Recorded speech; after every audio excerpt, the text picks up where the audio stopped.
Welcome to this second video for the Discernment Methods Part 2 class. I'm so glad you're with me as we continue our exploration of discernment. We're going to begin by looking at divinatory discernment. Now, in the very beginnings of discernment, the question wasn't so much, where are the gods? Who are the gods? Not so much this question behind the question. People knew where the gods were, up on the mountain or in the rivers or the trees. More often it was, what's going to happen to us? How do we get in alignment with the gods? What do they want from us? And to answer these inquiries, sometimes our ancestors turned to a form of divination. In Africa, in the African diaspora, the casting of cowrie shells. Some cultures looked for patterns in the entrails of animals. In ancient Israel, they threw lots or dice. Urim and Thummim, they were called, meaning lights and perfections or revelation and truth. And even today, we still use divination. We read horoscopes. We consult the I Ching or tarot cards. I'm not suggesting you suggest to your clients a divinatory method, but it might be that they already practice something or it's part of their tradition, which is commonly used as part of discernment. Gail Fairfield has a book entitled The Choice-Centered Tarot. It focuses on using tarot not to predict the future, but as a tool for the present for discernment and decision-making. She offers that a practice can be done for discernment of a 3-card spread. The first card representing the present situation. The second card represents the client's attitude. A third card represents what the client should keep in mind. Whether or not you have experienced these tarot cards or oracle cards or angel cards or any of the other divinatory methods we may be know in our culture, the I Ching, horoscope, whether or not any of these speaks to you is really not the point. It's whether or not it speaks to your client. If your client blossoms spiritually, then we're lovingly curious about what's going on as they use divinatory methods for their own discernment and what that's showing. If it works for them, we trust that unfolding and accompany them on that journey. And at the very least, for instance, some of the cards, oracle cards, angel cards, tarot cards, they are archetypal, which means that they're part of our collective unconsciousness of humanity. They're ancient symbols, and they can reflect back to a client something of their own inner world that they did not realize or could not see until the card helped reflect it into their awareness. Another avenue of discernment is the subconscious. Our subconscious is often a more reliable source of guidance than the conscious mind. Like the body, it holds truths that open new realms of reality.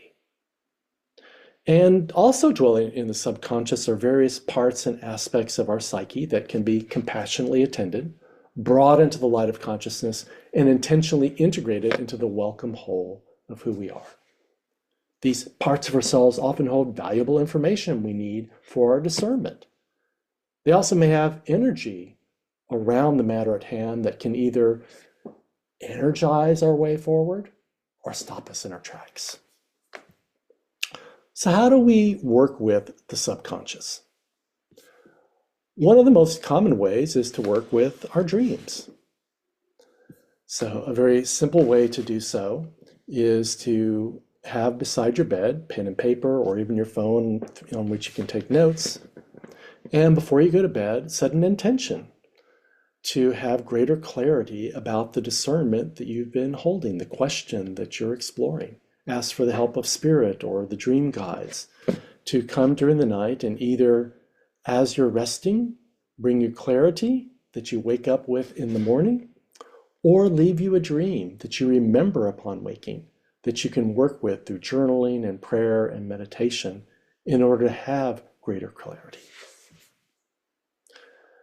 We can also work with the subconscious in our waking moments. Rather than consult the entrails of animals, we consult the inner trails of the spirit using visualization and guided imagery. This can be a powerful tool for discernment. It can slip past the conscious mind to a deeper knowing within. And it can be very simple and organic in a session. So perhaps a client has a memory of a spiritual emergence, a moment of awakening in which they knew spirit, or they knew the reality of everything, and it pierced through ordinary awareness, and there was an aliveness. The remembering of that experience, if they can just, again, close their eyes and go in and remember it as an invitation from you, can bring it back into its fullness in their embodied experience, particularly if it was an actual memory that they can connect with via their senses, smelling, hearing. What did you hear? What did you smell? What do you see? And getting back into the sensory experience of it. But it also could just be something that happened internally. And so getting back into what was felt in the body or the emotions. The invitation is, as they go back, they talk about it, but then invite them to actually re-enter it in their lived experience in the moment. And reliving it in their memory brings it back in the current moment, brings a spiritual aliveness back into the current moment that then can be brought into the present and offer all the gifts that are needed in the present moment by just briefly having a guided visualization to remember that moment from the past and bringing it into the present through focusing on and remembering it internally. Then they come out of it, and you can unpack together how this is still moving in their life, or what it may have to intimate as a message for what's going on in their life today. A client may also experience parts, that is, parts of their inner world. They might say something like, "Something in me says," or they may feel conflict. A part of me wants this, another part wants that. It may also be a part that they're well familiar with, maybe an inner child within, who either is very much excited about some aspect of what's being discerned, or nervous about it, or opposed to one of the options. So whatever they bring forward is also an invitation, if they so wish, to have a few moments to just spend with that part and get to know it and what it has to offer, what it has to say, or what it needs in order to be whole and okay and feel seen, heard, and held. There are innumerable ways to do this, and a lot of processes and schools doing this. We'll take a look at two. Of course, there's also different types of therapy that work with this. We're not therapists, but obviously Gestalt therapy works a lot with this, working with the parts. So our goal here is not to become therapists, but if in a session, a part of one of our clients comes into their awareness, just to turn some gentle, loving attention to it and see what wisdom it has for the current matter under discernment. Just share with you a very brief visual that can perhaps help with this.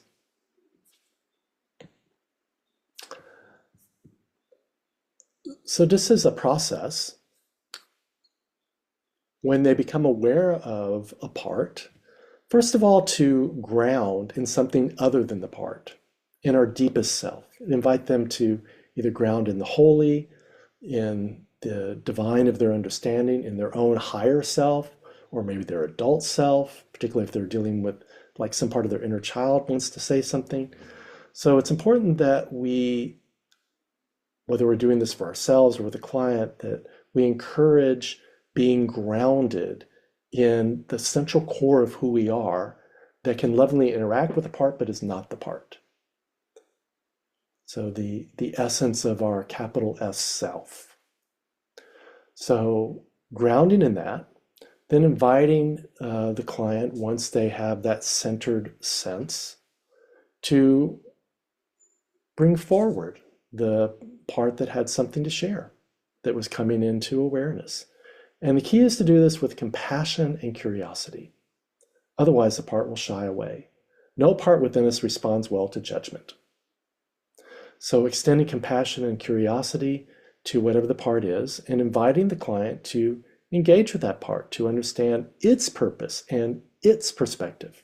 What does it have to share? So from the sense of deepest self, the client can start to ask that part, what does it need? So the client could ask it, what do you need? Or what are you afraid of? Or what are you feeling? What do you want me to know? Sometimes the part has a gift to offer that's going to be really important and essential. Or sometimes it just needs to be acknowledged that it actually serves some sort of useful purpose, or at least has in the past. So it's really to honor that a part has arisen within us and it needs some attention. That's what we're doing if we do this for ourselves.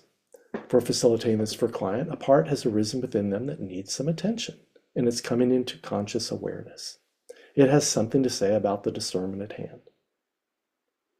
So the adult self, the higher self, the divine of their own understanding within their lived experience engages with this part in whatever the way the part wishes so that it feels seen, heard, and held. So as this part is acknowledged and its wisdom is offered for the matter at hand, the discernment question, there's also a willingness for the part once tended to participate in the way forward, to be a part of it, or at least not to oppose it. So this can all be an essential part of the client having clarity around discernment and the energy to move forward with the discernment. So once the part has offered its wisdom or its energy or another piece of the puzzle, then to acknowledge the part and then close by savoring and integrating the experience with gratitude. So then you and your client can unpack what happened together. So there are innumerable variations on this, but this is a simple way that you can just have a client ground in the holy, engage as the holy with that part, and go back and forth so the part has a chance to share whatever its concern is or whatever it wants to have known. And then with gratitude, close and then unpack that further together, particularly in the context, if it is a discernment question, the matter at hand. So these are very gracious and organic ways that you can easily weave guided visualization into a session with the client, should it be something that's organic and is in alignment with what you sense spirit is moving toward in the session, and it's something that your client feels comfortable doing. And obviously, it's always up to your client. Everything we do is by invitation. And some of them may realize that actually what's within them and the parts within them are something that's better suited for therapy. And so there may be an opportunity to provide a referral to a therapist if they don't already have one, to further work with the parts within them that need a deeper level of attention and unpacking, particularly around family of origin issues or trauma-related issues. That would be something for a different practitioner. So for our purposes, we're just seeing if some part of them that arises has a message, or again, some sort of needed energy for the discernment at hand.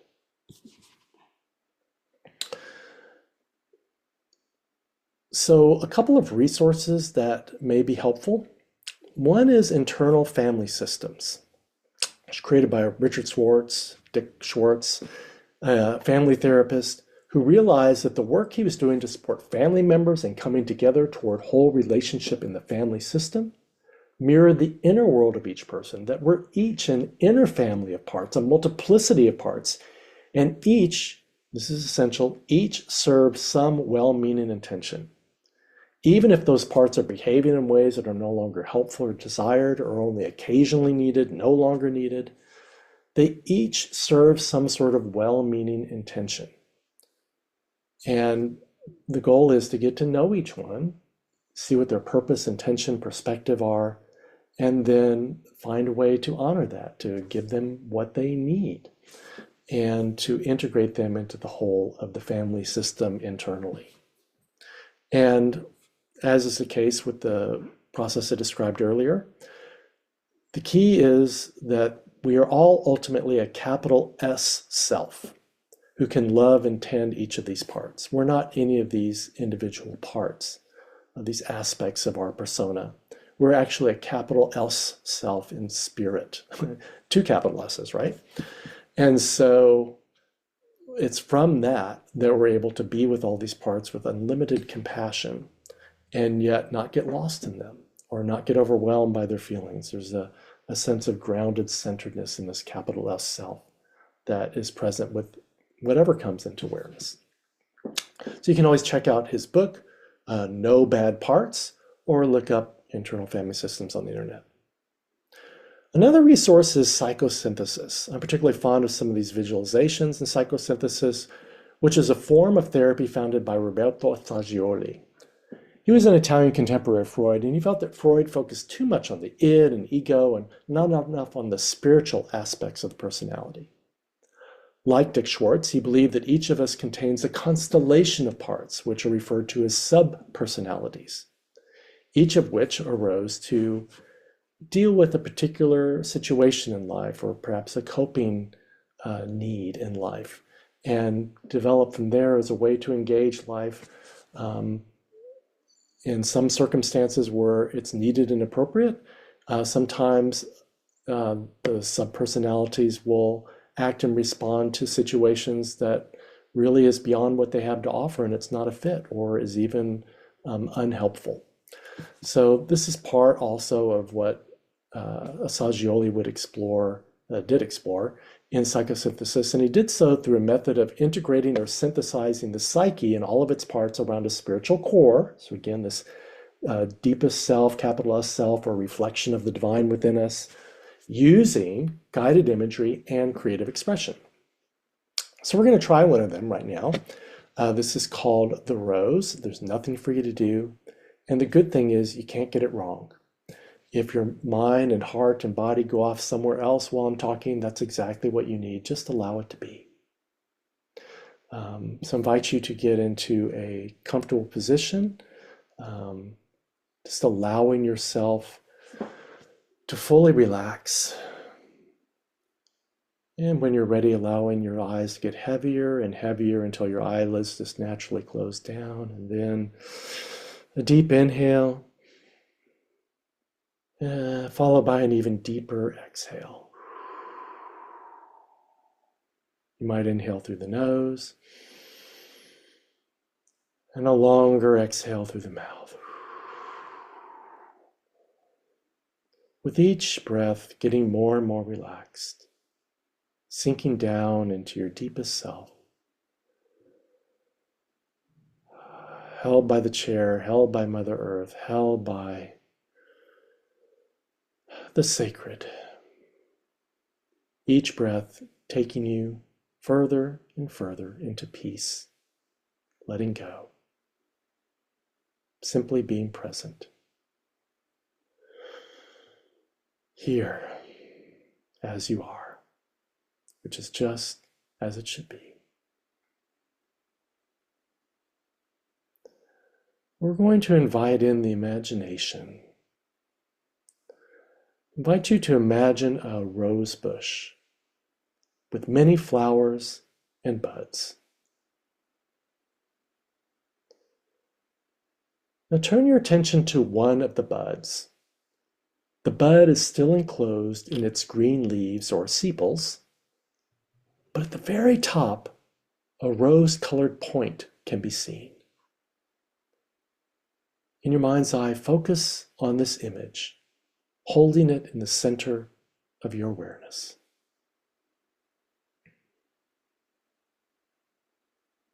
Now in a slow movement, the sepals start to separate, turning their points outward and revealing rose-colored petals, which are still closed.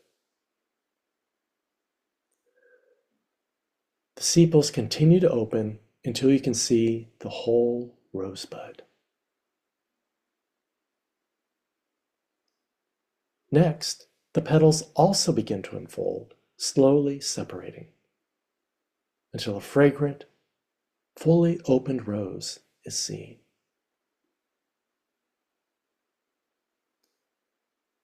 At this stage, try to smell the perfume of the rose with its characteristic and unmistakable scent.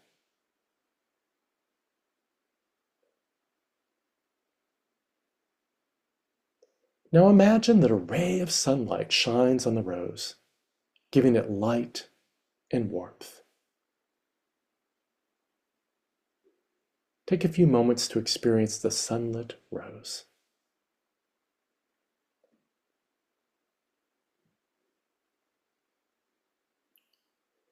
Look at the very center of the rose. You will see appearing there the face of a wise person, full of understanding and love for you. Perhaps someone you've known in this lifetime, or perhaps a spiritual figure. Notice which face of a wise, loving person emerges.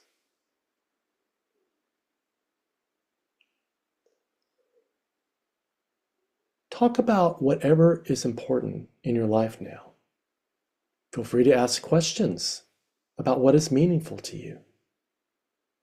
Life issues, direction or choices you may need to make, a discernment. Take the time you need to communicate with this wise being in whatever way feels authentic to you. And we'll have a little bit of silence as you do.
You can continue this conversation anytime you wish. For now, I invite you to return to your imagination and identify yourself with the rose. Imagine that you become the rose, or that you take the whole flower inside of yourself.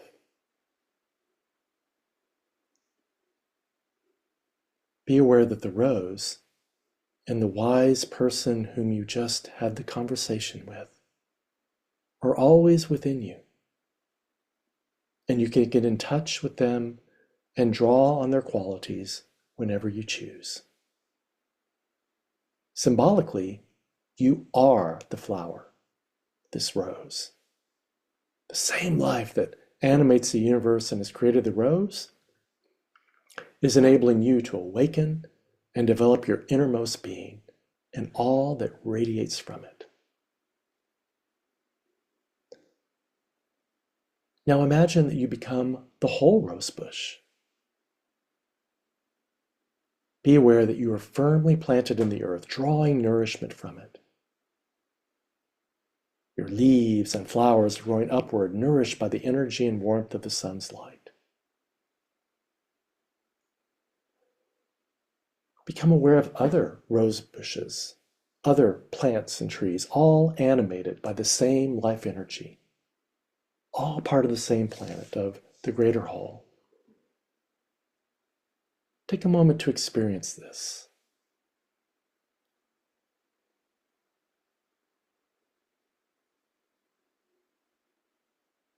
Now, in just a moment, we're going to return to normal waking consciousness. We will linger for another moment in which you express gratitude for yourself, for this visualization, for the wise presence that came forward, and for any gifts that you take with you, any realizations or wisdom or anything else that arose in this process that you would like to integrate into your life and hold with gratitude.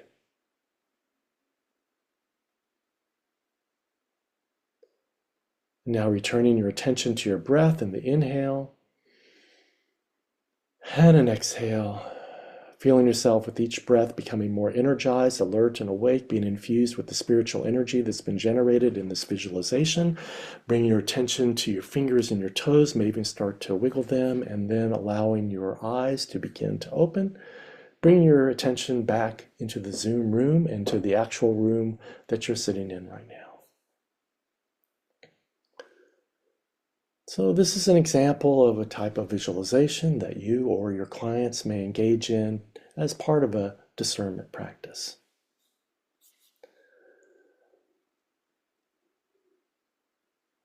In our exploration of discernment, this is an ongoing process for anyone on their spiritual journey, and we've discussed some of the ways that we can discern not only a decision that we are holding, but also the question behind that question, which is about our spiritual trajectory, which is the ultimate question for all spiritual direction. This is really the grist for the mill. These real life questions become the portal into deeper knowing and intimacy with our own soul and with the holy. And this is what makes decision making a spiritual process of discernment. And we're also constantly discerning while doing spiritual direction. Spiritual direction is a discernment practice.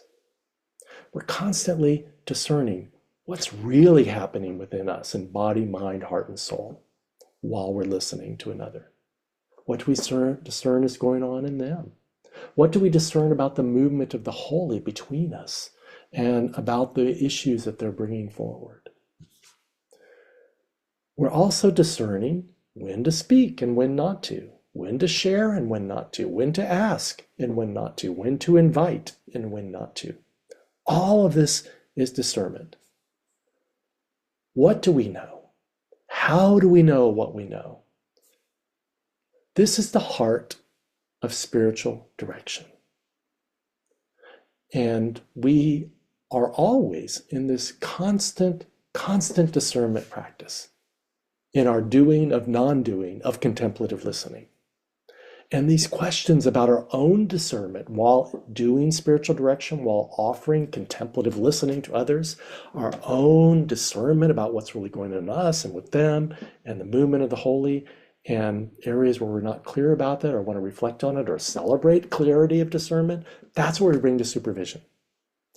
And clarifying that with our supervisor, there may be some things to work on within ourselves in order to be freer and clearer when providing direction for another person. That we take to our spiritual director for further discernment, and then to our own prayer and spiritual practice, and then come back and offer spiritual direction again. All one dance of discernment in the holy. Thank you for dancing with me and with each other in this exploration together of discernment. And I wish you blessings on your never-ending, always expanding journey of discernment into the heart of all being, into your own identity and knowing of yourself in as with the holy. Thank you.